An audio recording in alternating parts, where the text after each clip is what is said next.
Muy buenas tardes, queridísima familia de Radio María. Os habla el Padre Luis Fernando de Prada. Seguimos presentando nuevos programas en esta temporada 2025-2026. Una de las columnas fundamentales de la programación de Radio María es la Palabra de Dios, como no podía ser de otra forma, esa Palabra de Dios que el Espíritu Santo ha inspirado poniéndose por escrito en las Sagradas Escrituras, la Sagrada Biblia. Tenemos varios programas, bastantes, desde hace años, de distinto tipo, en torno a la Palabra de Dios. Pero nunca viene mal reforzar esta dimensión tan fundamental. Y este año se refuerza con un programa que comienza ahora. Comienza y vamos a tener los jueves quincenalmente a las 6 de la tarde, 5 en Canarias, dirigido por un sacerdote de la diócesis de Ciudad Real. Actualmente es párroco de una de las dos parroquias de Daimiel, San Pedro, profesor del seminario, en fin, ha tenido distintos cargos, pero lo que ahora nos interesa es que sabe mucho de la Sagrada Escritura, uniendo competencia profesional con una lectura provechosa, espiritual, creyente, no simplemente erudición, que eso se lo dejamos a los expertos eruditos, lo que realmente alimenta el alma. Por supuesto, partiendo no de devociones a bobas, que diría nuestra Santa Teresa, sino de lo que enseña la auténtica ciencia bíblica, pero siempre con ese toque de que esa palabra nos ayude a nuestra vida espiritual. Pues se incorpora a nuestra programación este programa Cautivados por la Palabra, que es el título de un canal en YouTube que ya desde la pandemia el padre Manuel Pérez Tendero, que es de quien estamos hablando, estaba ofreciendo unos vídeos que ya muchas personas conocen y aprecian y nos han sugerido la posibilidad de que también hubiera programas específicos para Radio María. Pues esto es lo que comienza hoy. A pesar de sus muchas ocupaciones, va a dedicarnos este programa que va a empezar con una introducción general a la Biblia y luego irá poco a poco exponiéndonos los diversos libros de la Sagrada Escritura. Solo nos queda reiterarle el agradecimiento al Padre Manuel, al que conocí años en Roma, gran estudioso de la Biblia, estuvo también en Jerusalén. Seguro que nos va a ayudar mucho a conocer mejor y sobre todo a asimilar en el corazón y a vivir lo que Dios nos dice a través de su palabra. Comienza hoy Cautivados por la Palabra con el Padre Manuel Pérez Tendero, desde la diócesis de Ciudad Real. Muchísimas gracias. Cautivados por la palabra que el Señor nos ha revelado a nosotros los más pequeños. Saludos desde Daimiel en la diócesis de Ciudad Real. Bienvenidos a este rincón sobre la palabra de Dios. Les saluda Manuel Pérez Tendero. Queremos todos estar cautivados por la palabra. Una palabra que no es cualquier palabra, es la palabra de Dios. Aquello que el Padre nos quiere decir a sus hijos, los creyentes. Querríamos desde este rincón ser como Juan el Bautista, que nos muestra el camino del Cordero. Él, solo Él es la palabra. Nosotros queremos ser la voz que nos pone en contacto con la palabra de Dios. No intentamos sobre todo dar datos para aprender cosas sobre la Biblia, sino ayudar a que entremos en contacto directo con el texto mismo. Porque Dios principalmente no habla en las ideas sobre la Biblia, aunque sean muy bonitas y correctas, sino en su palabra misma. Bienvenidos, por tanto, cautivados todos por la palabra, a estas introducciones, a esta llamada a ser todos lectores y oyentes de la palabra.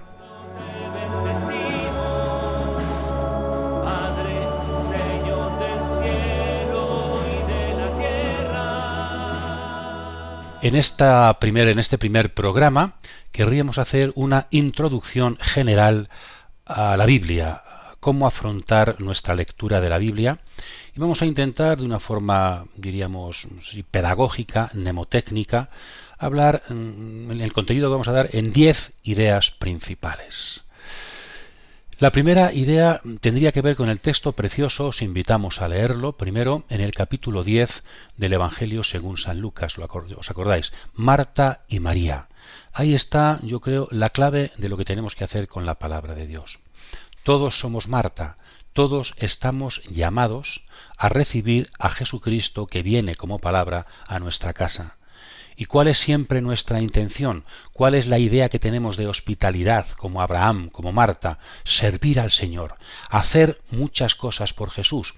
Y tal vez algún día nos pida hacer muchas cosas, pero en un primer momento Marta tiene que aprender. María ha elegido la mejor parte. Recibir a Jesús significa convertirnos en discípulos suyos, es decir, ponernos a sus pies para escuchar su palabra. Nos pasa como a Marta, ¿verdad? Queremos servir, hacer tanto por Jesús, por Dios, por los demás, que nos olvidamos de lo esencial. Y además, se nos olvida a nosotros también la queja, quejarnos del hermano porque no hace lo que yo pienso que tengo que hacer. He elegido no la mejor parte y también provoca eso en mí, la queja frente al hermano. Pues todos tenemos que aprender, seguramente conocemos a algún hermano que sí que es oyente de la palabra. Tenemos que dedicar tiempo a Jesús que llega. Tenemos que dejar las ocupaciones, sean cuales fueren, para sentarnos a sus pies, porque recibirlo es escucharlo. Porque ser discípulo, antes que hacer cosas por Él, significa dejar que Él nos sirva la palabra, porque Jesucristo es la palabra de Dios. Esta es la actitud de fondo que os invitamos a tener en todo este programa, en todos estos programas sobre la palabra de Dios. Recordad siempre que está ahí la tentación de Marta, la doble tentación de Marta. Estar ocupados incluso en cosas pastorales, hacer cosas por Dios, pero no estar con Dios. Hacer cosas para evangelizar y hacer, pero nunca estar dedicados a amar a Jesucristo y a escuchar su palabra. La segunda tentación, quejarnos porque el hermano no hace lo que yo pienso. Dejemos la ocupación, la vorágine de estos tiempos, dejemos la queja y sentémonos en presencia del amado, porque Él es la palabra que nos habla en la quietud para abrirnos los caminos del discipulado.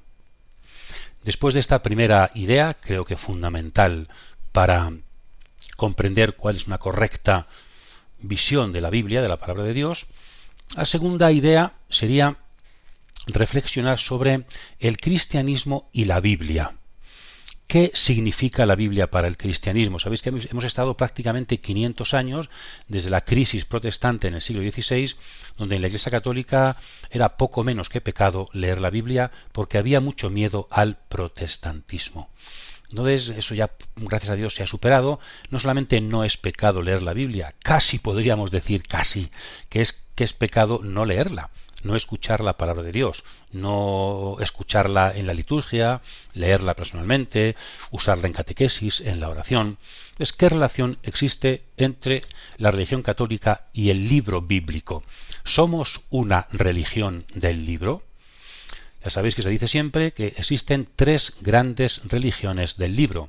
Las tres grandes religiones monoteístas de la historia, religiones proféticas, religiones de revelación, que por orden cronológico son el judaísmo, Moisés como su significativo fundador, el cristianismo, con Jesús como figura principal, claro, y el Islam con Mahoma como su también gran fundador.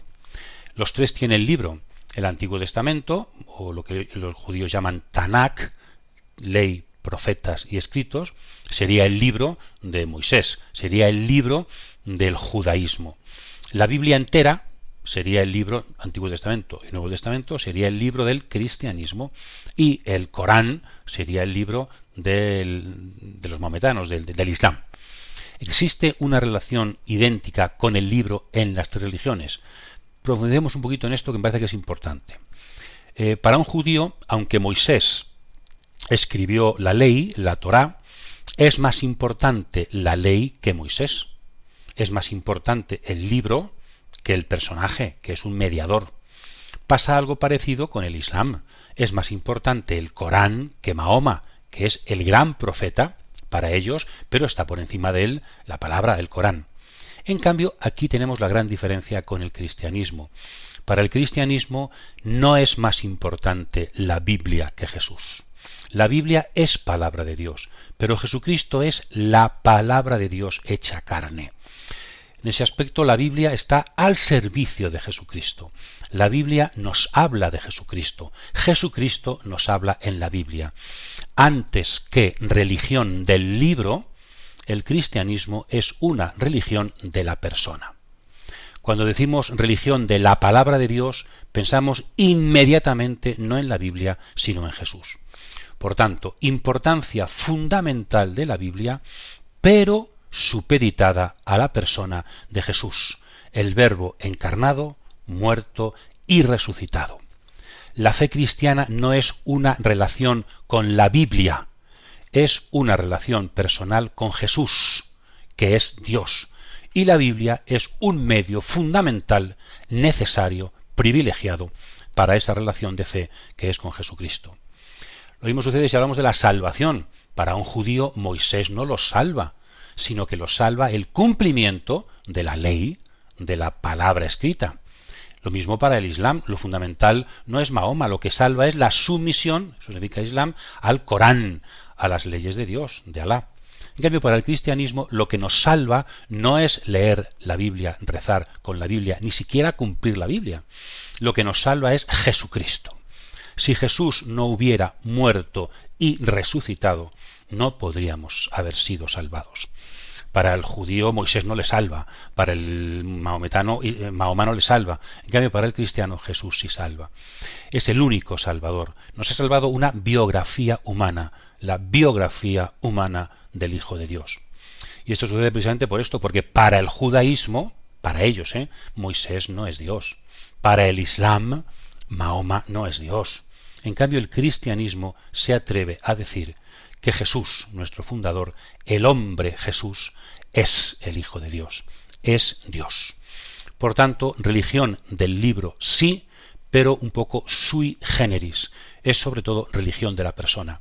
Esta perspectiva segunda es fundamental también para ver cómo leemos la Biblia.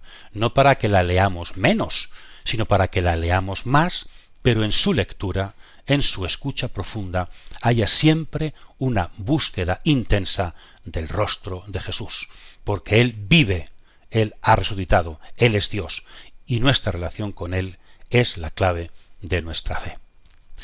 Segunda idea, creo, fundamental para afrontar los textos bíblicos de forma correcta cristiana. Avanzamos. Tercera idea. La Biblia, y esto también es importante y a veces se olvida, creo mucho en el mundo católico, la Biblia no es un cuadro, no es una imagen de escayola, no es un vídeo. Hay gente que dice, he visto una película sobre la Biblia. Bien, eso no es palabra de Dios.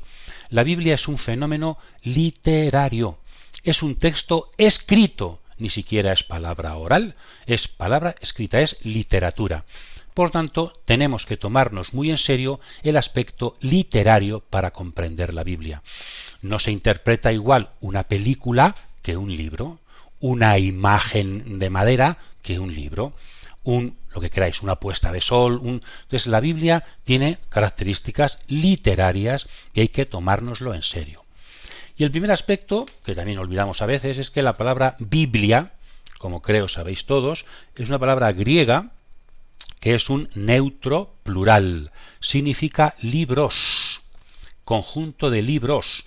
Por tanto, la Biblia no es un libro. No podemos leer la Biblia de principio a fin como si estuviéramos leyendo una novela. Claro que hay unidad en la Biblia, pero respetando la diversidad. La Biblia son un conjunto de 73 libros que hay que tomarse muy en serio. En el Antiguo Testamento 46, en el Nuevo Testamento 27.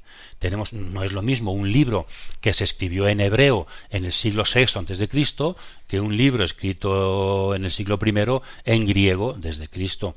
Entonces tenemos también que intentar situarnos en la época, en la perspectiva del autor y de los destinatarios originales del libro.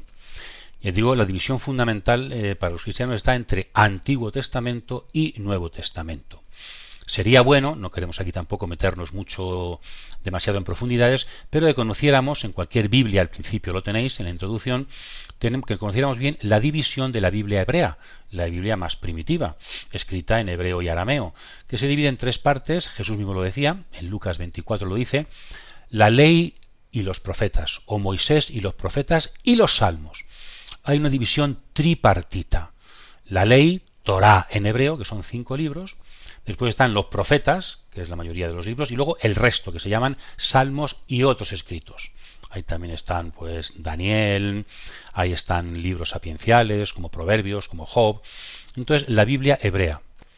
Este sería el tercer punto importante, me parece a mí, que respetemos la Biblia como conjunto de libros que tenemos que tomarnos muy en serio para comprenderlos correctamente. Cuarto punto, en la Biblia tenemos que distinguir entre los textos originales y las traducciones. ¿Cuáles son las lenguas en que se ha escrito la Biblia? Pues en el Antiguo Testamento la mayor parte fue escrito en hebreo. ¿Pero por qué? Porque era la lengua normal del pueblo de Israel. Después, cuando el imperio asirio es el que empieza a gobernar, y sobre todo después, más adelante, el imperio persa son los que gobiernan el mundo, los persas, el arameo, que es una lengua prima hermana del hebreo, se va haciendo la lengua universal, y por eso algunos textos de la Biblia están escritos en arameo. Por ejemplo, algunos trozos, lo podéis también comprobar, del libro de Daniel, algunos trozos largos del libro de Esdras. Entonces, el Antiguo Testamento está escrito en hebreo, en arameo, y algunos libros están escritos en la última etapa, ya también con Alejandro Magno, siglo IV, III, II antes de Cristo, primero también. En los últimos siglos antes de Cristo se empieza a hablar el griego helenístico, diríamos, el griego común, llamado común, en griego se dice koiné. Pues por eso algunos libros están escritos, por ejemplo el libro de la sabiduría, están escritos en griego. Entonces, 3 son las lenguas del Antiguo Testamento: hebreo, arameo y griego. Y también es importante que todos estos libros, del hebreo y el arameo, fueron traducidos al griego. La Biblia principal que se usaba en tiempos de Jesús era la Biblia entera en griego, porque era la lengua que la mayor parte de la gente hablaba, sobre todo en Egipto, en Alejandría, donde se tradujo. Entonces, también el Nuevo Testamento, los autores, la Biblia que utilizan la mayor parte de las veces es la Biblia en griego, que se llama la traducción de los 70, porque según la tradición judía fueron 6 ancianos por tribu los que tradujeron en Alejandría, en Egipto, la Biblia del hebreo al griego, 6 por 12, 72. Por eso la Biblia de los 70. Esta traducción al griego está hecha antes de Jesucristo, insisto. Por eso muchos autores del Nuevo Testamento leen la Biblia en griego. También se leía en hebreo y también textos en arameo. También hubo una traducción al arameo, si es meternos antes de Cristo, que se llama el Targum.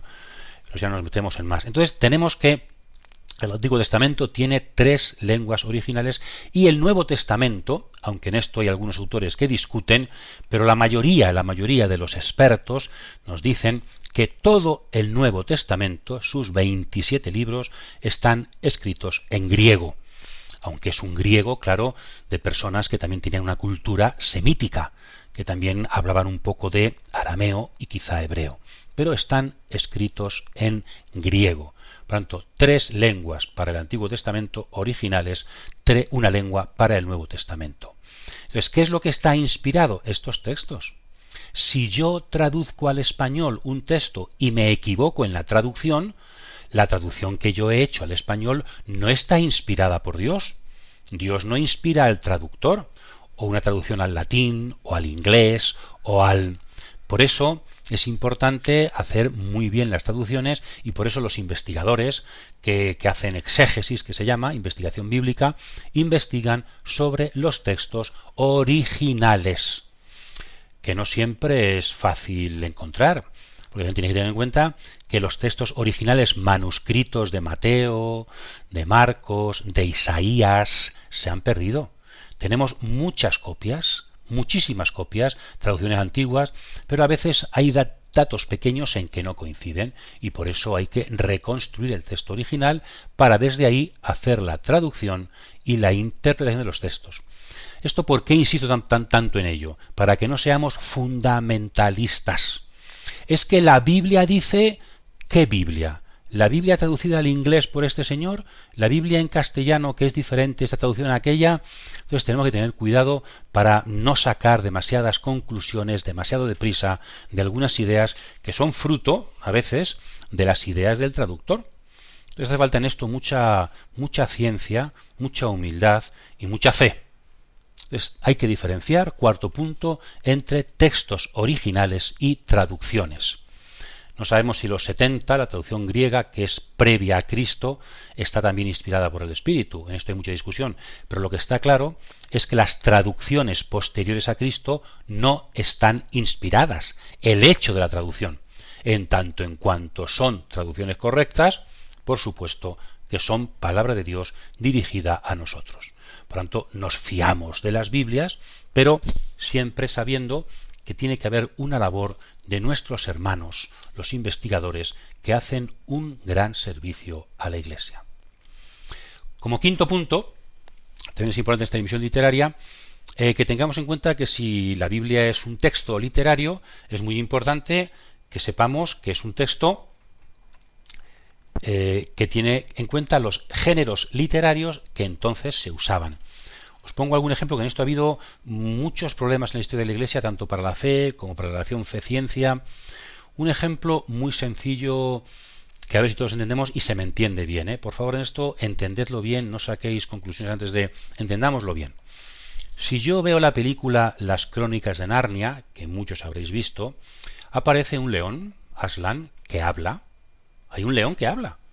Y yo creo que a nadie le extraña que ese león en la película hable, porque esa película es una fábula en la que el león representa a Jesucristo, el león de la tribu de Judá, y por eso es un personaje y no nos extraña. Ahora, si yo viera un documental, por ejemplo, de National Geographic o de cualquier emisora, un documental sobre África, sobre la sabana africana, y sale un león hablando, pues sería muy extraño. Yo ahí no lo comprendería. Esa es la diferencia entre los géneros literarios, el aspecto en depende de cómo estemos. Otro ejemplo que yo siempre he puesto desde que era jovencito, no encuentro así muchos más, si vosotros encontráis alguno, decidlo también. Imaginaos que yo escribo una carta a Inglaterra en estos tiempos y digo que qué tal están por allí, una carta que ya nos escriben, pero imaginaos una carta manuscrita, escrita por mí, y digo que aquí en Daimiel pues no salimos de casa porque está lloviendo a cántaros. Está en español, ¿sabéis? Lloviendo a cántaros, significa está lloviendo mucho, pero yo pongo lloviendo a cántaros y mando la carta a Inglaterra, y pasan 500 años. Y después de 500 años, pues un investigador norteamericano llega a Inglaterra y, excavando unas excavaciones en Londres, descubre esta carta manuscrita. He descubierto una carta de hace 500 años de un español a un inglés. Y entonces lee la carta y dice: en Daimiel está lloviendo a cántaros. Sale después en las redes: gran descubrimiento. En el siglo XXI, en el siglo XX-XXI, en Daimiel llovían cántaros del cielo. ¿Qué significaría eso? Que el descubridor no entiende las formas de expresión en España en el siglo I. Es un poco ignorante. Ha traducido literalmente lo que es una expresión simbólica. Está lloviendo a cántaros. No llueven cántaros. Lo mismo podríamos decir en Génesis 3 de las serpientes. En tiempos de Adán y Eva, las serpientes no hablaban. Tenemos que tener claro y en cuenta el género literario del capítulo 3 del Génesis, que no es un mito, pero tampoco es una crónica histórica, sino el intento de explicar el origen del pecado de la humanidad, donde se usan símbolos. Lo que pasa en las fábulas, ¿verdad?, de Samaniego, la zorra y las uvas, las hablan de... Entonces, no es que sea mentira lo que dice el león en las Crónicas de Narnia, claro que es verdad. Lo que tengo que hacer yo es no ser tan ignorante y comprender los modos de expresión de estas personas. En la Biblia hay relatos históricos, en la Biblia hay parábolas, que las inventó Jesús, en la Biblia hay fábulas, en la Biblia hay relatos de... O sea, depende del género literario, así tenemos que entender la palabra de Dios.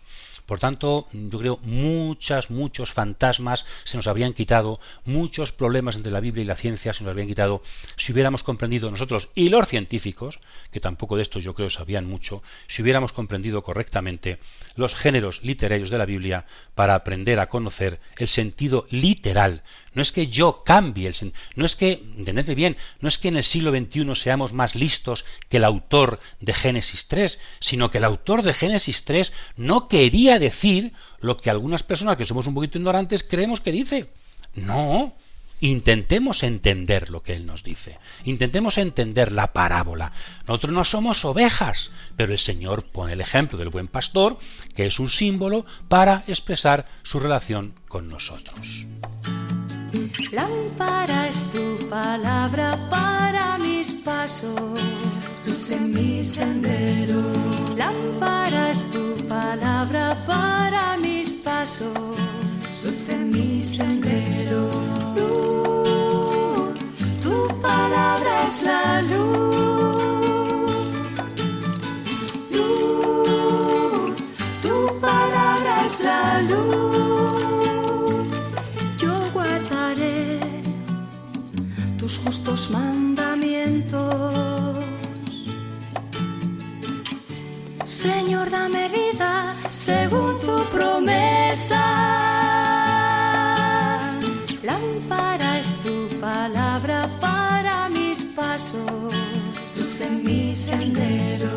Lámpara es tu palabra para mis pasos, luz en mi sendero. Tu palabra es la luz, luz, tu palabra es la luz. Mi vida, Señor, está siempre en peligro, pero no olvido tu voluntad. Lámpara es tu palabra para mis pasos, luz en mi sendero. Lámpara es tu palabra para mis pasos, luz en mi sendero. Luz, tu palabra es la luz. Luz, tu palabra es la luz. Inclino mi corazón a cumplir tus leyes. Sé tú la alegría de mi corazón. Sé tú la alegría de mi corazón. Lámpara es tu palabra para mis pasos, luz en mi sendero. Lámpara es tu palabra para mis pasos, luz en mi sendero. Luz, tu palabra es la luz. Luz, tu palabra es la luz. Luz, tu palabra es la luz. Luz, tu palabra es la luz. Llevamos 5 puntos, hemos dicho que resumimos en 10 puntos, dividimos en 10 puntos nuestra reflexión. El sexto punto sería: la Biblia es un texto literario, pero que nos cuenta cosas donde Dios se revela acontecimientos del pasado. No son acontecimientos del presente, la revelación del Señor ya terminó. Ahora estamos en la profundización y el cumplimiento y la incorporación a esa revelación. Es decir, estamos hablando pues de tiempos de antes de Cristo, de tiempos de Cristo. Entonces yo creo que el aspecto histórico es fundamental para comprender las Escrituras. La Biblia es testigo de una historia en la que Dios se ha revelado y nos ha salvado. Dios se revela en la historia. En esto la religión cristiana, judía cristiana, es muy diferente a las demás religiones. Dios no se revela fundamentalmente en ideas dogmáticas ni en normas morales, sino que Dios se revela en la historia. Lo hemos dicho antes. ¿Qué nos salva? Un pedazo de historia, la biografía de Jesús de Nazaret, con su muerte y resurrección fundamentalmente. Por tanto, yo os invito a que conozcamos el marco histórico de la Biblia, que tengamos a grandes rasgos una idea, porque si no nos hacemos un lío, que sepamos poner por orden pues Moisés, David, Isaías, Juan Bautista, Jesús, el profeta Elías antes, Abraham, no digamos, que tengamos a grandes rasgos cuál es el itinerario bíblico, porque si no nos situamos, si no tenemos es como una biblioteca en la que los libros estarían descolocados. Si en una biblioteca están los libros como en la cabeza, si no estamos amueblados en la cabeza, por muchos, o en el ordenador, por muchos documentos que tengamos, si no están ordenados, no podemos encontrarlos. Entonces, ordenar de forma cronológica los grandes acontecimientos bíblicos y también saber situar más o menos los grandes libros de la Biblia. Esto lo iremos diciendo en cada libro y también dedicaremos, Dios mediante, el próximo programa a hablar un poquito de los grandes momentos de la historia bíblica porque nos parece un tema fundamental. Entonces ya os invito a ir viendo en casi todas las Biblias al final suele haber un cuadro cronológico, pues sin ser tampoco exhaustivos, pero sí que tenéis a grandes rasgos. Por ejemplo, pues de los 5 personajes que conozco, pues ser capaz de ponerlos por orden y situarlos cada uno, por ejemplo, en qué siglo vivió cada uno. Esto no es tan difícil. El aspecto histórico para conocer correctamente la Biblia. Os invito a profundizar en esta dimensión. El 7º punto tiene mucho que ver con lo anterior y es el aspecto geográfico, la geografía. Junto con la historia, también tenemos que decir que la Biblia tiene que ver con un Dios que actúa en la historia en un pueblo que no es ahora mismo exactamente el nuestro, en unas circunstancias y en unos paisajes que no son los nuestros.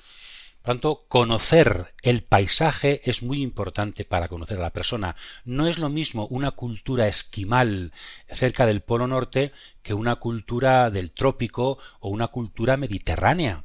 Ni siquiera el alimento es igual, la forma de ser, el calor, la humedad, todo eso nos marca muchísimo.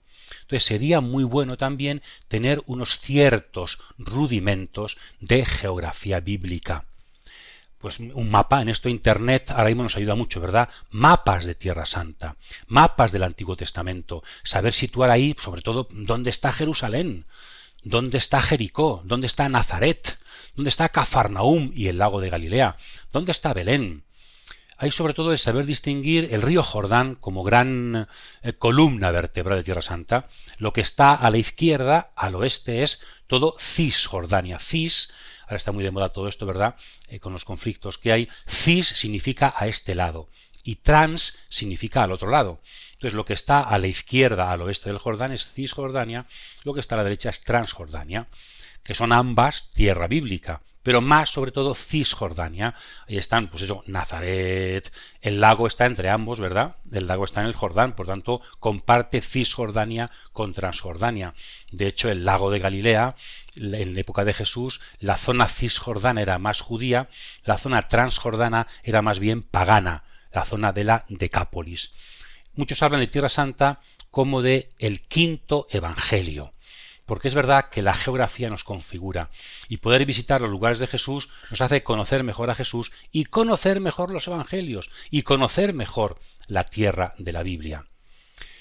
Esto en cuanto al marco geográfico, pero es que hay otra cosa también muy interesante que aquí solamente nos atrevemos a atisbar. Por tanto, eso, tarea, buscad mapas bíblicos, aprended a situar, por ejemplo, Jerusalén con respecto, cuando Jesús subía de Nazaret a Jerusalén, ¿qué significa? ¿Cuántos kilómetros tenía que recorrer? ¿Por dónde subía? Cuando tenía que atravesar Samaria y los samaritanos que se llevaban muy mal con los judíos y por eso no impedían que Jesús pasara por ahí, ¿qué significa Samaria? ¿Dónde está Samaria? Entonces os invitamos a eso, a un mapa, consultar mapas de geografía en tiempos del Antiguo Testamento, en tiempos de Jesús. Por ejemplo, el itinerario de Abraham, desde Ur de los Caldeos hasta Tierra Santa. ¿Por dónde fue Abraham? Sería muy, muy interesante que tuviéramos ciertos rudimentos de geografía bíblica. Pero hay una segunda dimensión de la geografía también importante y que aquí solamente atisbamos, y es la geografía no es puro dato objetivo que nos dice, está aquí, hay tantos kilómetros, hace más calor, hace menos, en verano es insoportable. No, sino que para la Biblia la geografía está cargada de un significado teológico. Cuando hablamos del río Jordán, no es solo un río físico. Ya sabéis, acordaos del milagro de Naamán el sirio con Eliseo. Es un río sagrado, bañarse se curó. Y es la zona de que hay que cruzar para entrar en Tierra Santa. Y es el lugar donde Elías dio paso a Eliseo. Es el lugar donde Juan Bautista da paso a Jesús. Y el Jordán está cargado de un significado teológico fundamental. No digamos el desierto. El desierto en la Biblia no es sólo un lugar físico, sino que está cargado de una teología que todavía hoy sigue en la espiritualidad cristiana. Irse al desierto, hacer desierto. ¿Por qué Jesús comenzó su ministerio público después del bautismo en el desierto? Hay un tema teológico fundamental. Subir a Jerusalén.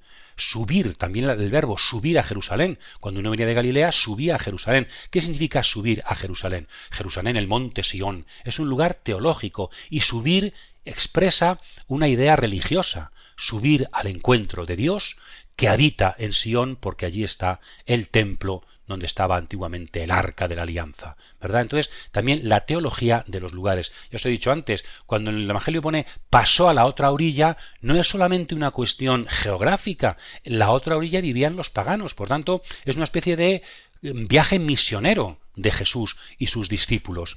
La multiplicación de los panes en esta orilla y en la otra orilla tiene un significado diferente en cada caso. Entonces, aprender a descubrir el significado teológico de los lugares. Egipto, salir de Egipto, ir a Egipto a refugiarse. O sea, todos los lugares, muchos lugares, tienen un significado teológico fundamental que os invitamos a profundizar y a dialogar entre vosotros. Esta sería la séptima reflexión, también creo que muy importante para situarnos ante la Biblia. Esta doble dimensión, el marco geográfico y el significado teológico de la geografía para los textos bíblicos. El octavo punto, vamos avanzando, es quizá el más importante de todos. La Biblia es palabra de Dios. Palabra de Dios en un doble sentido. Los que sois de lengua, de letras, el genitivo puede ser genitivo subjetivo, objetivo. Palabra de Dios en primer lugar en el sentido de palabra sobre Dios. La Biblia nos habla de Dios. Y aquí también cuánto habríamos ahorrado de dificultades con la ciencia y con si no estuviéramos. Si uno quiere aprender matemáticas, que no vaya a la Biblia, que vaya a clase de matemáticas. Si uno quiere aprender ciencias sociales o ciencias de la naturaleza o ciencias, que no vaya a la Biblia. La finalidad de la Biblia es hablarnos de Dios. Pretende un diálogo entre Dios y el hombre. Pretende ayudar al hombre a la búsqueda de Dios porque es el signo de que Dios nos está buscando. Entonces, el tema principal de la Biblia, y esa es la clave para interpretarla correctamente, es Dios. Por eso, la Biblia habla también de historia. Claro, Dios habla en la historia, pero el tema de la Biblia no es la historia, es Dios. Entonces, la historia es un medio para llegar a Dios. ¿La Biblia tiene que ver con la ciencia? Claro que tiene que ver. Y habrá cosas que hay que dialogar, muchísimas, interesantísimas. Pero la Biblia no es un libro sobre ciencias naturales, es un libro sobre Dios. Es un libro religioso. Ni siquiera la Biblia tiene cosas morales fundamentales. Tiene mandamientos que hay que cumplir, fundamental. Pero tampoco esa es la esencia total de la Biblia. ¿Cuál es la esencia total de la Biblia? Dios. Lo decíamos antes con la persona de Jesús. Dios. El tema fundamental de la Biblia y, por tanto, el criterio para entenderla siempre correctamente es que todo lo que busquemos esté al servicio del encuentro del rostro de Dios que viene a encontrarse con nosotros. Todavía hay personas y hasta libros que quieren encontrar en la Biblia, no sé, pues profecías en el sentido de que saben lo que va a pasar mañana con la guerra en Sudán, que saben lo que va a pasar pasado mañana con el atentado que hubo en... Estos son elucubraciones que no van a ningún sitio, ¿verdad?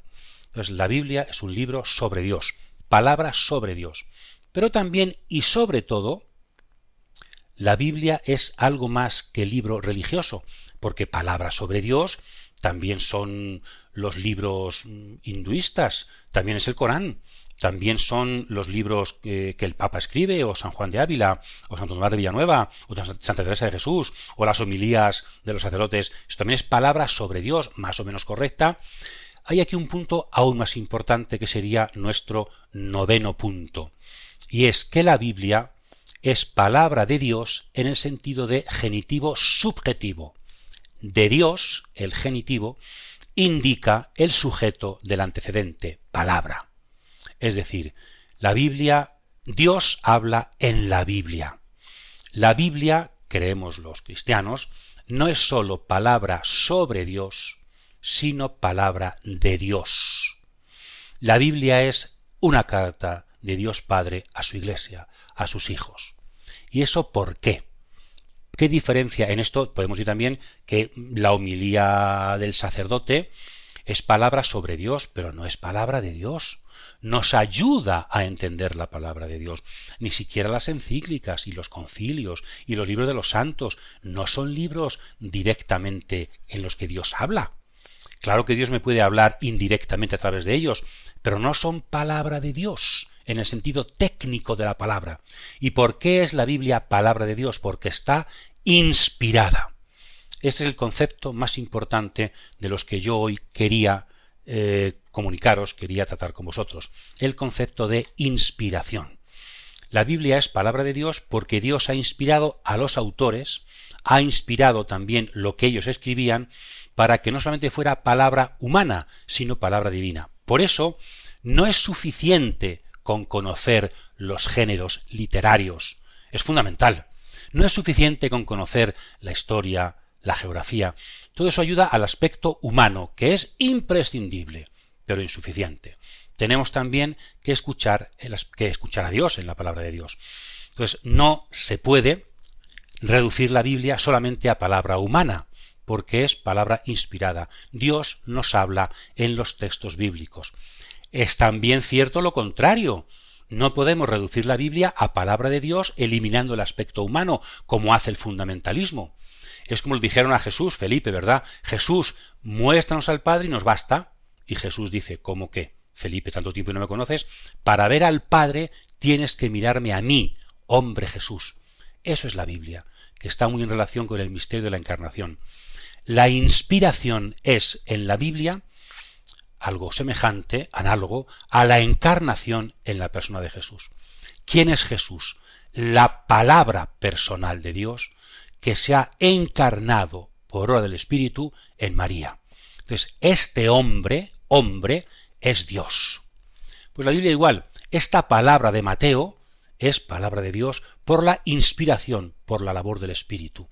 El Espíritu es el garante, el que hace el milagro de la encarnación en la palabra personal de Jesús, y el Espíritu es el que hace el milagro de la inspiración en la palabra de Dios escrita. Por tanto, para entender a Dios necesitamos profundizar, interpretar, preguntarnos en la doble dimensión. Hay que buscar el aspecto humano, literario, histórico de la Biblia y el aspecto espiritual. Lo dice de forma perfecta y preciosa un documento del Concilio Vaticano II que se llama Dei Verbum, palabra de Dios, en el número 12, que es seguramente lo más importante que se ha escrito sobre cómo interpretar correctamente la Biblia. Para lo cual hay que tener en cuenta, si la Biblia tiene dos dimensiones, palabra humana y palabra divina, habrá que tener en cuenta las dos dimensiones para comprender correctamente la Biblia. Los que olvidan el aspecto humano tienen el peligro de caer en el fundamentalismo. Es que la Biblia me dice lo que a mí se me ocurre. Es que Dios me dice a través de esto muchas veces lo que a mí se me ocurre. Y los que olvidan el aspecto divino de la Biblia, el aspecto espiritual, corren el peligro de ser pues personas a los que, pues sencillamente la Biblia pierde su sentido porque no es palabra de Dios. Es un libro de historia antiguo, muy interesante, que se investiga humanamente, que se dan ideas sobre ella, que hay conferencias, universidades, pero nos perdemos lo esencial.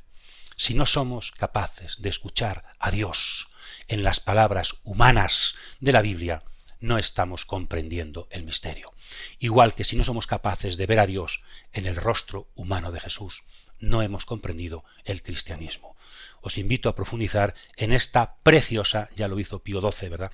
En esta preciosa, y lo hizo también San Juan Pablo II, este precioso paralelismo entre la palabra personal de Dios, Jesús, la encarnación, y la palabra escrita de Dios, la Biblia, la inspiración.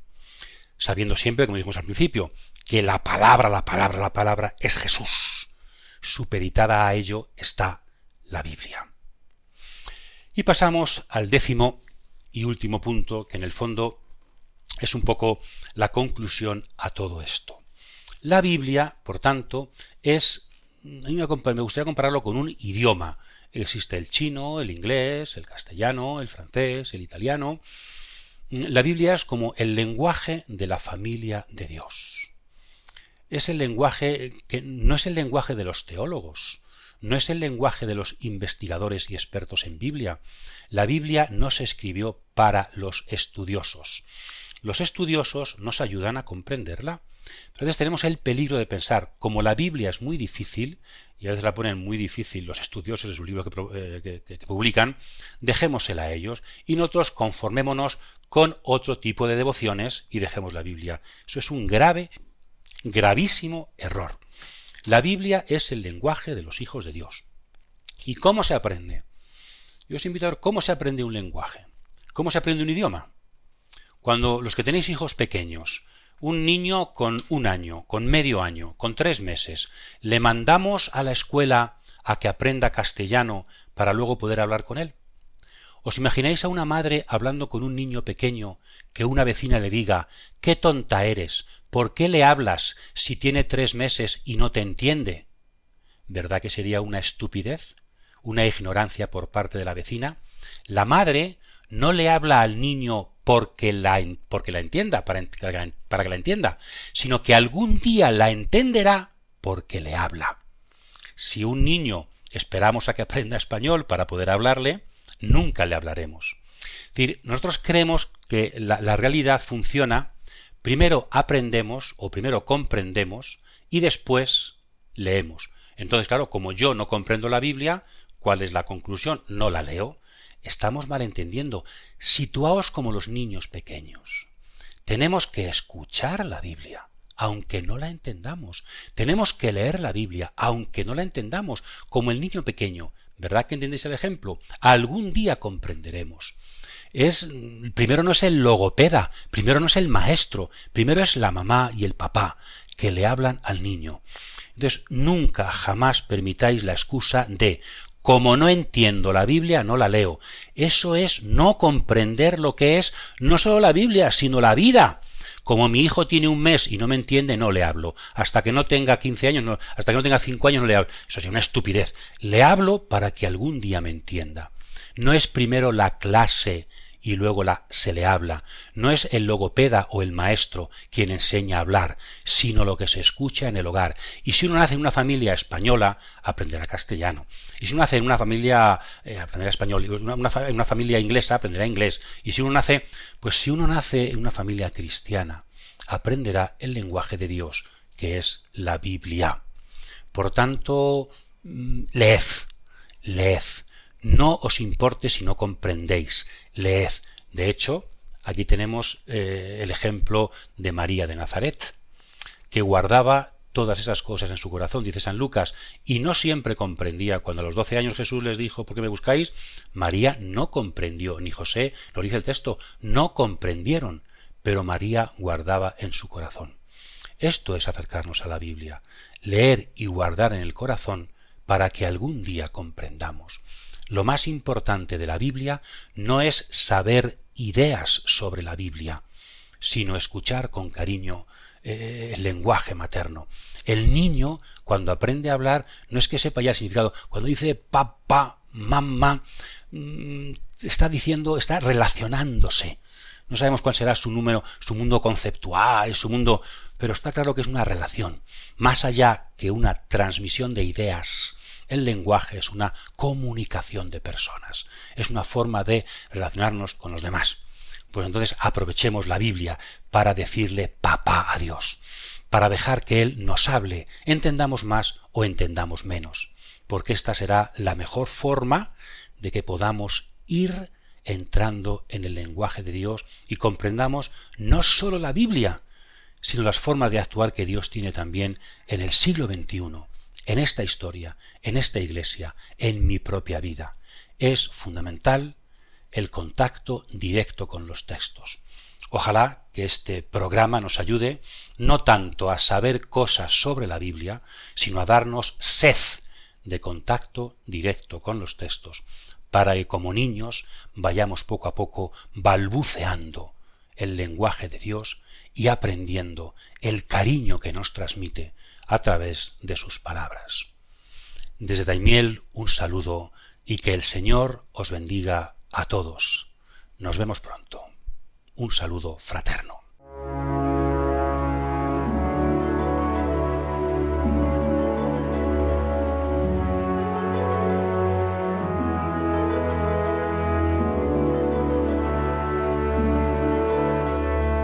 Cautivados por la palabra, con el padre Manuel Pérez Tendero, desde Daimiel, en la diócesis de Ciudad Real.